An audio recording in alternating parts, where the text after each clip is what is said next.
Mariner Books and HarperAudio present Confessions, a novel by Catherine Airey.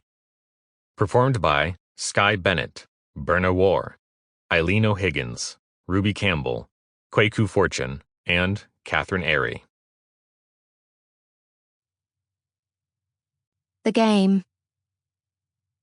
Scream School is a text-based choose-your-own-adventure video game.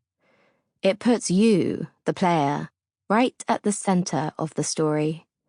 You get to decide how it unfolds.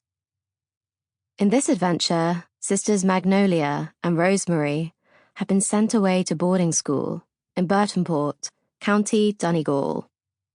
Not long after they arrive, students start to disappear. Your task is to help the sisters set aside their differences so they can work together to unearth the school's secrets and save the students. But tread carefully. Your efforts must not be discovered. If they are, you risk grave peril. Cora Brady, New York, 2001. 1.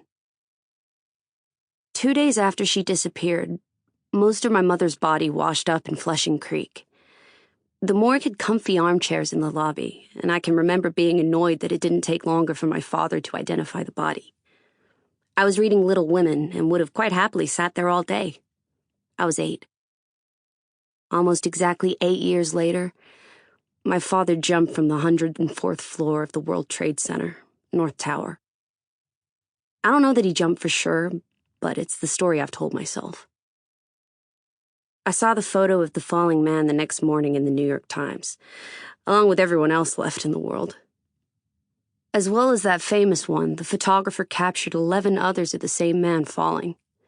Years later, when it became possible for a person to do such a thing, I inspected each photo, then pieced them together like a kineograph to see the man in motion, tumbling over and over. For a while, it was accepted that the man had been a pastry chef working in the Windows on the World restaurant. Later, they said he was a sound engineer, brother to a singer who had been in Village People. They never said it was my father. I never told anyone that I thought it could be him, not just because the chances of it being true were next to none, but because I knew I wouldn't have been able to handle being proved wrong.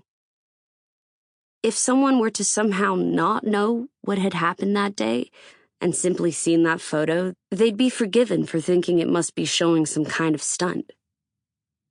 In 1974, a man had walked between the tops of the two towers on a wire tightrope.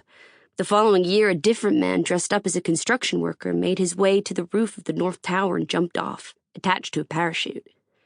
2 years after that, a third man scaled the side of the South Tower. It took him less than 4 hours to reach the top. None of these men were harmed. I knew all about these stunts because I'd done a homeroom presentation on the towers once in elementary school. I remember asking my parents, my mother was still alive at the time, if they remembered any of this happening, but they told me that they weren't even living in New York at that point.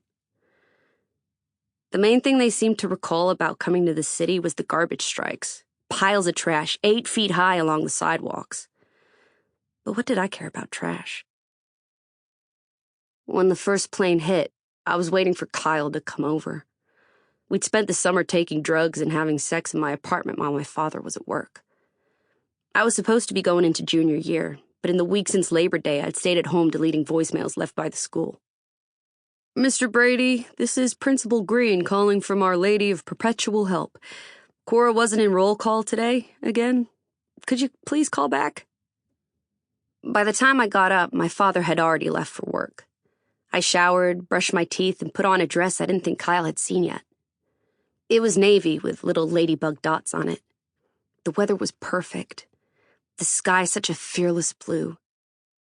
I was going to try to persuade Kyle to walk as far as Coney Island, but I could already imagine him calling it Phony Island. I liked it there. The playground of the world. My favorite film at the time was Annie Hall, and they'd recently taken down the roller coaster that had been featured in it. I wanted to see what kind of presence its absence had created. I liked the fact that Coney Island was always changing and yet somehow felt the same. I wanted to walk along Surf Avenue and Sample complete. Ready to continue?